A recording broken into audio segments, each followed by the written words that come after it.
Hi guys, welcome back to my channel. It's tea time with Seams because I have my protein shake and I want to spill some tea. So I'm getting a little bit annoyed. Basically, I don't really like when people don't show care or understanding or empathy whatsoever.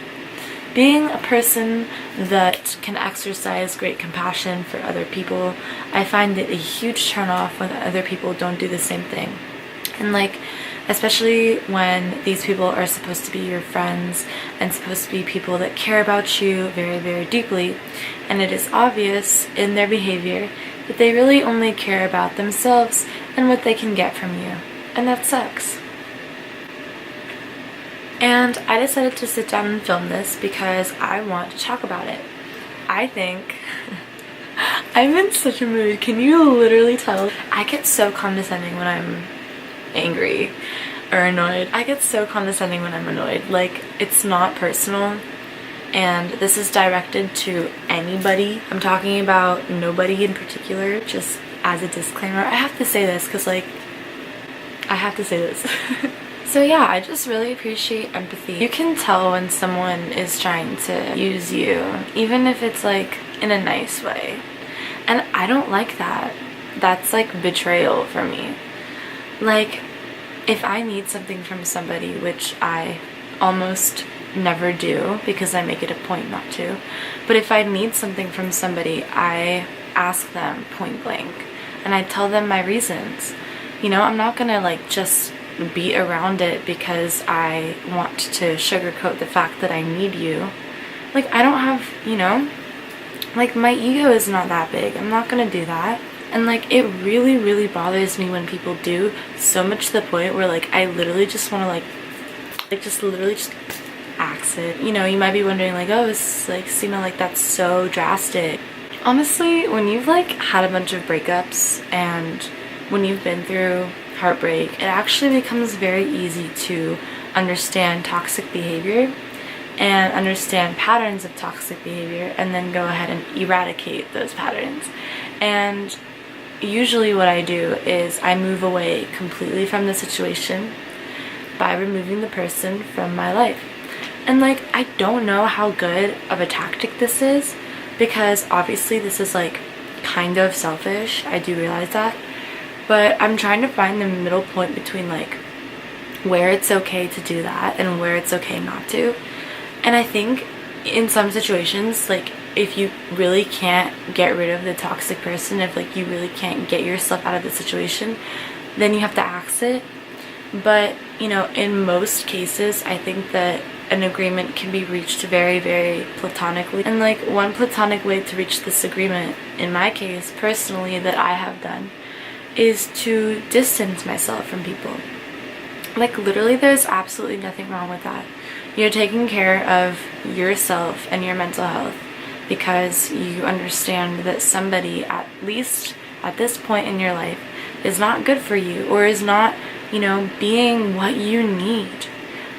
I think that selfishness needs to be prioritized just a little bit when we're talking about who we let surround us, because ultimately we should want friendships that help us grow, right? Not keep us in loops of anxiety. Especially if a friend is not understanding you or not even making an effort to understand you.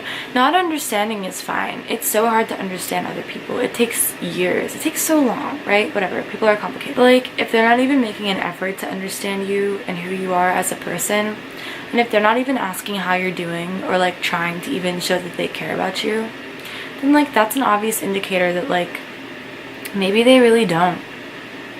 Maybe they straight up just really do not care about how you're doing and what you need and what you want.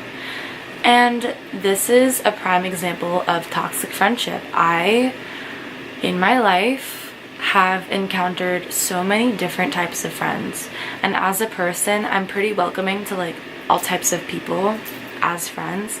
So it would make sense that I have a wide array of friends from all walks of life. But I've realized over the past year or so, especially after my last relationship, I realized that you have to be really selective with who you allow in your space, in your frequency, in your mind space. Like, who are you teaching about yourself? And then another thing that I've struggled personally with is like not being able to express who it is that I am. That's partly why I started this YouTube channel, because like it was so hard for me to express who it is that I was to certain people in my life. And like, it shouldn't be that way, but it was. And in that case, it was my own fault. And I think we also have to recognize when we're being unable to be, I guess, understood. We can't just blame other people for not being able to understand us if we don't even give them the option to, you know? And like, for a long time, like, I exercised these habits and attitudes of pleasing other people, even in like the smallest amounts. And like, I realized soon enough, right, that like that was not good. But I only really made the effort to change that recently. So like, prioritizing myself in all regards, right? This includes like small things like not letting people like speak over me. Like, what? Like, that is so basic, and yet we do that sometimes. You should read the 48 Laws of Power, because that'll give you some insight into what I'm talking about in terms of personal strength and, I guess, protection. It's important. Like, that's how you really get to select and pick out the people in your life that are good for you, and the people in your life that not only are not good for you, but maybe even keeping you stagnant. So that's my 2 cents. Yeah, I like, it's hard, you know, like, it's hard. Like, relationships in all forms are so difficult because everybody's just trying to do their best, and like, sometimes people can be toxic and it's not even their own fault. Like, really. And like, we cut them off, but like, they didn't even realize why, because they didn't even realize what they were doing or anything like that. And it's honestly, like, it's sad, you know? And I think we just have to be compassionate. We just really have to make an effort to see all sides of the situation from an objective point of view. So like, if someone else is speaking over me, for example, I'll go, wait, like, I wasn't done talking, and then I'll finish. But I won't get offended by their action, you know? And I won't hold it against them as being like a personality trait of theirs. Because it's not a personality trait of theirs. It's just, you know, maybe a bad habit that they formed along the way of their growth. Like, people are so, like, different and sweet in that difference, you know?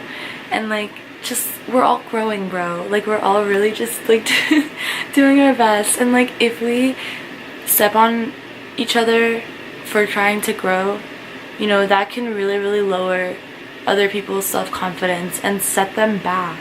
And like, you don't want to set anybody back, because like, what if they can't recover from that? What if that becomes an insecurity that they carry around with them, you know?